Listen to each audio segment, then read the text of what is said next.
döndü. Döner dönmez katıldığı bir programda Cumhuriyetimizi kuran Atatürk'ü sevmediğini söyledi. Kurtuluş Savaşı'nda hayatını kaybedenlerin kemiklerini de bu sözleriyle sızlatmıştı. Kurtuluş Savaşı'nın başlaması da Kahramanmaraş'ta Fransız askerlerinin Nene Hatun'un başörtüsüne uzanmasıyla olmuştu. İnsanlar bana Atatürkçülük adına zulmediyorlarsa benden Atatürk'ü sevmemi bekleyemezsiniz. İran Şahı Hümeyni'yi sevdiğini söyleyen Bezirgan hakkında savcılık soruşturma açtı. Ama o sözlerin çarpıtıldı.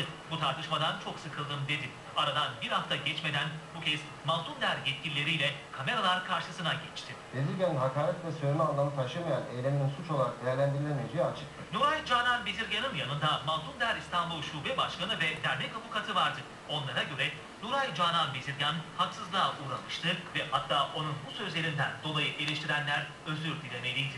Atatürk'ü sevmenin hakkı var mı Türkiye Cumhuriyeti vatandaşı? Tabii bir sürü insan sevmediğini söylüyor zaten. Yani başıma bir iş gelmeyecekse ben sevmiyorum. Kendisinden özür dilenmesi gerektiğini kamuoyuna duyuruyor. Yaptıkları açıklamayla niyetlerini belli eden dernek yetkilileri cümle arasında da Bezirgan'ın kullandığı kelimelerin benzerini kullanmayı da ihmal etmedi. Sevgi ve minnet duygularına bile karıştıran açıklamaların ardından konu Nuray Canan Bezirgan'ın Kanada'ya 2,5 saatte iltica etmesine geldi. Toplantı boyunca susan Bezirgan burada konuşma ihtiyacı duydu.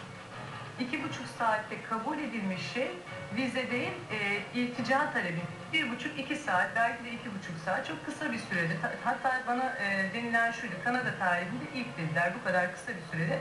Biz sana direkt oturum veriyoruz. Kanada tarihine geçti diyen Nuray Canan Bezirgan, söz yine Atatürk ve Hümeyni karşılaştırmasına gelince ilk günkü söylemlerinden biraz farklı bir açıklama yaptı. Hümeyni'yi severim, saygı duyarım. Tabii ki.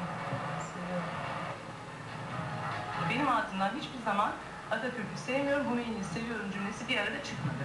Farklı dakikalarda kurduğu cümlelerle Hümeyni ve Atatürk'ü karşılaştırmadığını ileri süren Bezirgan'ın bu açıklaması acaba pişman mı oldu sorusunu akıllara getirdi ama yine seviyorum demedi. Atatürk'ten nefret ediyor ibaresini kullanıyor. Ben hiç kimseden nefret etmiyorum. Nuray Canan Bezirgan ve programa birlikte katıldığı Kevser Çakır'ın önümüzdeki günlerde Cumhuriyet Başsavcılığında ifade vermeleri bekleniyor.